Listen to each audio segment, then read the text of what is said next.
Ingat, kalau pergi makan kenduri, jaga-jaga.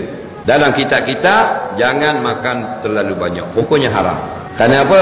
Lebih pada had, tidak boleh.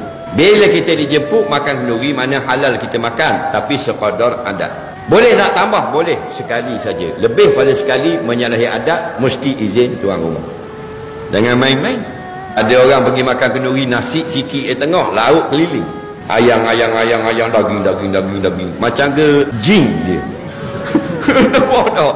Orang kecil, tinggi sikit pada Doraemon. Tapi nasi macam jin April makan. Tahu tak? Tapi tak ramai lah orang lagu tu. Dalam kampung ada seorang dua Tuhan buat. Tuhan tak buat ramai. Lingkup dunia. Dia ingat ke hukumnya halal tu? Membazir lauk lagu tu haram. Saya baca dalam kitab fiqh, bila kita hadir kenduri walimah, kita boleh ambil 2 ketul daging adat-adat atau seekor ikan yang kecil. Faham tak lagi? Lebih haram. Mereka minta izin.